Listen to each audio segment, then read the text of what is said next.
Okay, let's begin the properties of electromagnetic waves. तो electromagnetic wave travels with the speed of light. तो कोई भी electromagnetic wave light की speed से चलती है. What is the equation of speed of light? That is 1 over under root mu naught into epsilon naught. Mu naught और epsilon naught क्या है? Mu naught और epsilon naught क्या है? This is the mu naught is nothing but it's a permeability and epsilon naught is nothing but it's a permittivity. तो आप देखिए ये इलेक्ट्रोमैग्नेटिक वेव है और ये किस डायरेक्शन पे प्रोपेगेट कर रही है? जेड डायरेक्शन पे प्रोपेगेट कर रही है. कहाँ पर प्रोपेगेट कर रही है? फ्री स्पेस पे प्रोपेगेट कर रही है. क्यों? क्योंकि हमने यहाँ पे म्यू नॉट और एप्सिलॉन नॉट को कंसीडर किया है. What is the second property of EM wave? It does not require any medium. क्योंकि ये इलेक्ट्रोमैग्नेटिक वेव फ्री स्पेस पे भी प्रोपेगेट कर सकती है, डाइलेक्ट्रिक मटेरियल पे भी प्रोपेगेट कर सकती है. तो इसके लिए किसी भी इलेक्ट्रोमैग्नेटिक वेव को किसी भी मीडियम की रिक्वायरमेंट नहीं होती है. तीसरा नेचर क्या होता है? Transverse nature of the electromagnetic wave. तो आप देखिए कि यहाँ पे ये एक इलेक्ट्रोमैग्नेटिक वेव है और इस इलेक्ट्रोमैग्नेटिक वेव में दो तरीके के फील्ड होते हैं, एक इलेक्ट्रिक फील्ड और एक मैग्नेटिक फील्ड. इस फिगर को देखने के बाद ये पता चलता है कि इलेक्ट्रोमैग्नेटिक वेव किस डायरेक्शन में प्रोपेगेट कर रही है? जेड डायरेक्शन पे प्रोपेगेट कर रही है. यहाँ पे देखिए ये क्या है? एक एक्स वाई प्लेन है. अच्छा, इस फिगर को देखने पर ये दिखता है कि this orientation of electric field towards X axis और मैग्नेटिक फील्ड का ओरिएंटेशन किस तरफ है? Towards Y axis. अच्छा, आप हमेशा अपना कौन सा हैंड यूज़ करेंगे? राइट हैंड यूज़ करेंगे और this fingers will represent the direction of electric field and perpendicular to the palm represent the direction of magnetic field. What is E cross H rule? What is this E cross H rule? What is the meaning of this one? कि electric field को किसकी तरफ घुमाना है? Magnetic field की तरफ. चलिए देखते हैं.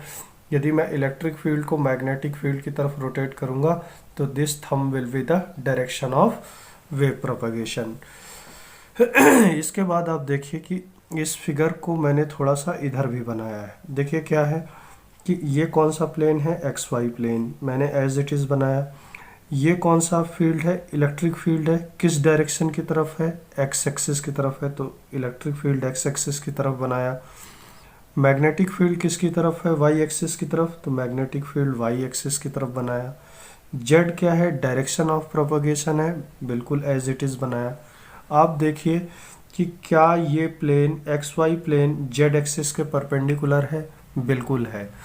तो ऐसा प्लेन जो डायरेक्शन ऑफ प्रोपगेशन के क्या हो? परपेंडिकुलर हो, उसे हम क्या कहेंगे? ट्रांसवर्स प्लेन कहेंगे. फिर से एक बार, a plane which is perpendicular to the direction of propagation is known as transverse plane. इसमें एक चीज़ और ऑब्जर्व करिए, क्या इलेक्ट्रिक फील्ड और क्या ये मैग्नेटिक फील्ड, क्या दोनों डायरेक्शन ऑफ वेव प्रोपगेशन के परपेंडिकुलर हैं? बिल्कुल है. तो इनको मैं क्या कहूँगा? ट्रांसवर्स फील्ड कहूँगा. लेकिन इसमें एक खास बात और ऑब्जर्व करिए, क्या वेव प्रोपगेशन की डायरेक्शन पे, वेव प्रोपगेशन का डायरेक्शन क्या है? जेड है. क्या वेव प्रोपगेशन की डायरेक्शन पर कोई इलेक्ट्रिक फील्ड कंपोनेंट है क्या? क्या कोई मैग्नेटिक फील्ड कंपोनेंट है क्या? नहीं. तो E Z is equal to 0 लिखूँगा, H Z is equal to 0 लिखूँगा.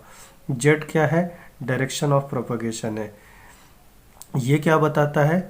जिस डायरेक्शन पे वेव प्रोपगेट हो रही है उस डायरेक्शन पे इलेक्ट्रिक फील्ड और मैग्नेटिक फील्ड क्या है? 0 है. तो इसी कंडीशन को बोलते हैं ट्रांसवर्स कंडीशन. तो इलेक्ट्रोमैग्नेटिक वेव किस नेचर की होती है? ट्रांसवर्स नेचर की होती है. अच्छा, साथ साथ एक इलेक्ट्रोमैग्नेटिक वेव की और भी प्रॉपर्टी देखिए कि electromagnetic wave can be polarised. तो किसी भी इलेक्ट्रोमैग्नेटिक वेव का क्या हो सकता है? पोलराइजेशन हो सकता है.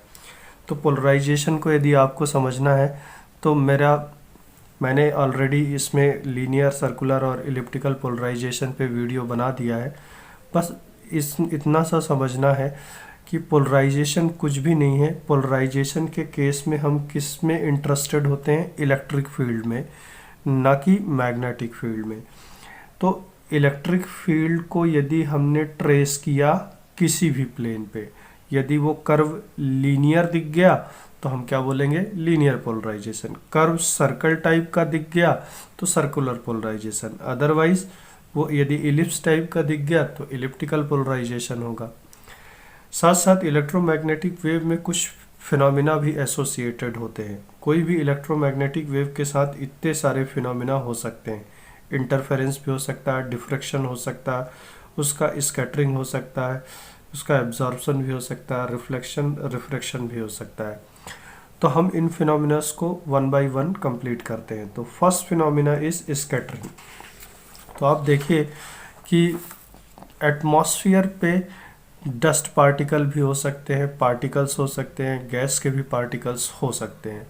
अच्छा देखिए, कोई भी इलेक्ट्रोमैग्नेटिक वेव, यदि कोई भी इलेक्ट्रोमैग्नेटिक वेव, मान लीजिए ये इलेक्ट्रोमैग्नेटिक वेव है, ये इसका ओरिजिनल पाथ है, ये एक पार्टिकल है, ये पार्टिकल हो सकता है, कोई गैस मॉलिक्यूल हो सकता है, मान लीजिए इससे इंटरेक्ट की, इंटरेक्शन के बाद ये इलेक्ट्रोमैग्नेटिक वेव या इस डायरेक्शन पे चले जाए, या इस डायरेक्शन पे चली जाए, या बैकवर्ड डायरेक्शन पे चली जाए, किसी भी डायरेक्शन पे भी जा सकती है।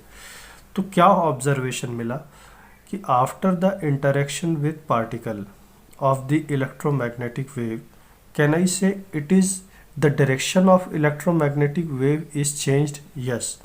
तो क्या बात समझ में आई कि स्कैटरिंग की वजह से इलेक्ट्रोमैग्नेटिक वेव का जो डायरेक्शन है वो चेंज हो जाता है। मतलब इलेक्ट्रोमैग्नेटिक वेव अपने ओरिजिनल पाथ से क्या हो जाती है? डेविएट हो जाती है। मैंने यहाँ पे लिखा है due to scattering the original path of EM wave is changed. तो इसमें क्या क्या बात समझ में आई कि पार्टिकल का होना ज़रूरी है और इलेक्ट्रोमैग्नेटिक वेव का होना ज़रूरी है। स्कैटरिंग का सिर्फ एक ही मीनिंग है कि electromagnetic wave is deviated from its original path. अच्छा, तो in the case of electromagnetics और एंटीना और वेव गाइड थ्योरी, हम क्या बोलते हैं कि the dimension of any element is given in terms of lambda. तो आप देखिए ये पार्टिकल है, इस पार्टिकल का भी डायमेंशन मैंने किस में दिया है? लैम्डा के टर्म्स में दिया है।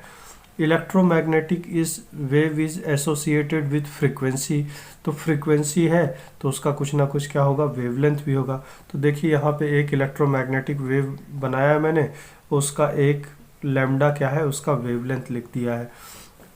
तो क्या बात, what is wavelength? Length of one cycle is known as wavelength.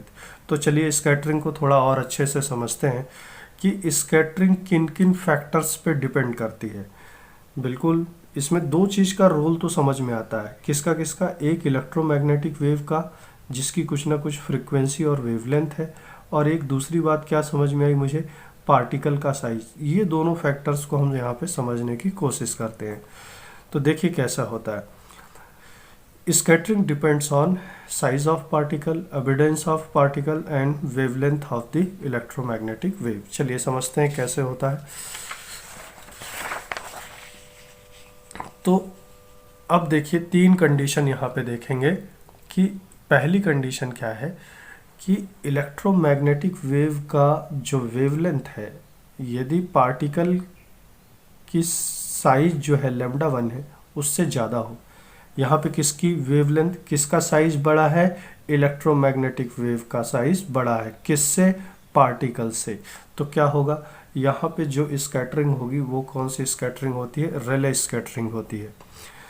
तो रेले स्कैटरिंग देखिए, यदि ये कर्व है रेले स्कैटरिंग का, रेले स्कैटरिंग वर्सेस लैम्डा मतलब वेवलेंथ, आप देखेंगे छोटे वेवलेंथ पे रेले स्कैटरिंग क्या है? ज़्यादा होती है। छोटा वेवलेंथ होने का मतलब क्या है? फ्रीक्वेंसी का ज़्यादा होना। मतलब हायर फ्रीक्वेंसीज पर कौन सी स्कैटरिंग ज़्यादा होगी? रेले स्कैटरिंग ज़्यादा होगी। मतलब ये इसका कंक्लूज़न निकाल सकते हैं। तो आप इस गेम में एक बात को समझिए कि यहाँ पे दो चीज़ रोल अदा कर रही हैं। एक कौन सा? इलेक्ट्रोमैग्नेटिक वेव का वेवलेंथ और पार्टिकल का साइज। यहाँ पर हमने क्या कंसीडर किया है कि इलेक्ट्रोमैग्नेटिक वेव का जो वेवलेंथ है वो ज़्यादा है किससे, पार्टिकल की साइज से। तो कौन सी स्कैटरिंग, रिले स्कैटरिंग। अब ऐसी भी कंडीशन आ सकती है कि इलेक्ट्रोमैग्नेटिक वेव का जो वेवलेंथ है वो पार्टिकल के साइज के क्या हो जाए, कंपरेबल हो जाए। तो पार्टिकल के साइज के यदि कंपरेबल हो जाएगा तो कौन सी स्कैटरिंग होती है, माई स्कैटरिंग होती है। एक ऐसी भी कंडीशन हो सकती है जब पार्टिकल का साइज वेवलेंथ, इलेक्ट्रोमैग्नेटिक वेव का जो वेवलेंथ है उससे ज़्यादा हो जाए, तो कौन सी स्कैटरिंग होती है, नॉन सेलेक्टिव स्कैटरिंग होती है। एक और भी तरीके की स्कैटरिंग होती है, रामन स्कैटरिंग होती है, तो वो यहाँ पे हमें नहीं पढ़ना है। तो इस पूरे स्कैटरिंग में हम ये कंक्लूड कर सकते हैं कि scattering changes the path of the electromagnetic wave. अब कोई यदि ऐसा सोचे कि इधर बस कर सकता है, इधर बस कर सकता है, डायरेक्शन चेंज कर सकता है, नहीं, वो किसी भी डायरेक्शन पे हो सकता है, रैंडम हो सकता है। तो स्कैटरिंग सिर्फ एक चीज़ बताती है, इलेक्ट्रोमैग्नेटिक वेव का ओरिजिनल पाथ से डेविएट हो जाना। स्कैटरिंग किस बात पे डिपेंड कर रही है, पार्टिकल की साइज और जो भी ऑपरेटिंग इलेक्ट्रोमैग्नेटिक वेव का जो वेवलेंथ है। यदि इलेक्ट्रोमैग्नेटिक वेव का जो वेवलेंथ ज़्यादा है पार्टिकल की साइज से तो कौन सी स्कैटरिंग, रिले स्कैटरिंग। बराबर है दोनों केस में तो माई स्कैटरिंग। यदि पार्टिकल का साइज इलेक्ट्रोमैग्नेटिक वेव की वेवलेंथ से बड़ा है तो कौन सी स्कैटरिंग होगी, नॉन सेलेक्टिव स्कैटरिंग होगी। तो इस लेक्चर में इतना ही। In next lecture we will see the rest of the phenomena of the electromagnetic wave. तो कौन कौन से फिनोमेना हमने अभी तक देखा है, सिर्फ स्कैटरिंग देखा है। अगले लेक्चर में हम एब्जॉर्प्शन, रिफ्रैक्शन, रिफ्लेक्शन, ये सभी चीज़ें देखेंगे। Thank you very much.